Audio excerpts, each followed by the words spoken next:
Growing up, we played games for fun tag, marbles, tug of war.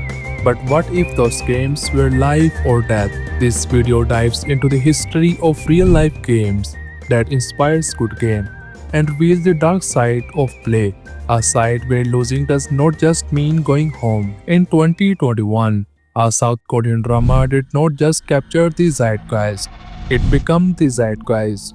Squid Game crashed onto our screens and rewrote the rules. Within weeks, it became Netflix's most watched series of all time, smashing records in over 90 countries. It was not just a hit, it was a cultural reset. Suddenly, Dalgona candy was the internet's biggest challenge. Green Tracksuit sold out worldwide, and the show went on to make history, winning major awards, including Emmys for its direction and acting, a first for a non-English language drama. Its premise was as simple as it was shocking. 456 debt-ridden individuals competing in children's games for a life-changing prize, where failure meant instant death. But beneath the visceral horror was a searing commentary on modern society. It was a story about the crushing weight of debt, the widening chance between the rich and the poor, and the desperation that pushes the ordinary people to unimaginable lengths. The high stakes games were the engine of the narrative, but the fuel was real world despair. But where did the idea of such brutal organized death games come from?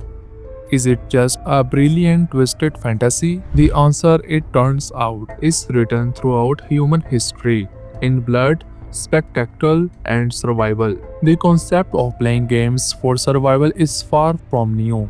Our journey begins in ancient Rome. The gladiatorial games were the ultimate spectacle. Men and sometimes women, often slaves, criminals, or prisoners of war, were forced to fight to the death. They fought in the different styles as different types of gladiators, each with unique armor and weapon, all carefully choreographed for maximum entertainment. The Roman Colosseum was a theater of state-sponsored violence, but it went even further. Emperors would stage naumachii, elaborate stage naval battles. They would flood the Colosseum's floor or use a dedicated basin and bring in thousands of prisoners to reenact famous sea battles, fighting to the death on real warships. The scale was immense, the cost in human lives staggering. It was a spectacle to distract the populace from their own hardship, a chilling parallel to the VIPs in Squid Game. And this was not just a European phenomenon. Across the Atlantic, in ancient Mesoamerica,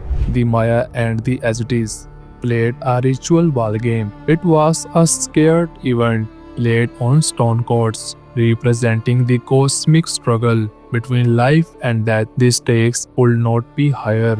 In many cases, the losing team and sometimes even the winning team was ritually sacrificed to the gods. It was a game deeply woven into their worldview, where the line between play and ultimate consequences was non-existent. The spectacle of violence continued into the medieval era. Jousting tournaments, often romanticized, were incredibly dangerous. Misplaced lance could shatter bone and tear through armor, leading a brutal death for a glory of the god. And beyond sport, there was trial by combat. A person's guilt or innocence was not decided by evidence, but by a duel to the death. It was believed that God would favor the righteous, allowing them to win.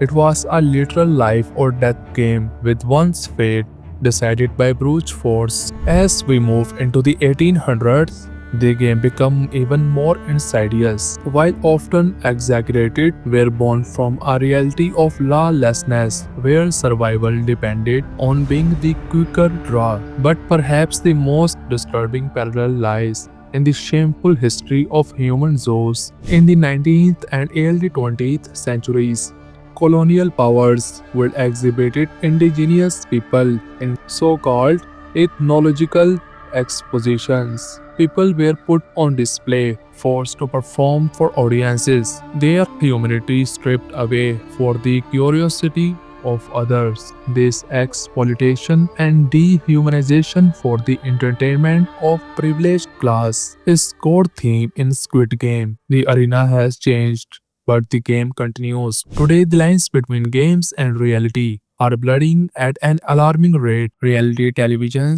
has been a testing ground for decades. Shows like Survivor Maroon contestants in the wild illness, forcing them to form alliances and vote each other out for $1 million prize. They master social manipulation and endure extreme physical hardship. It's a non-lethal blueprint for the physiological torment and betrayals we see in Squid Game.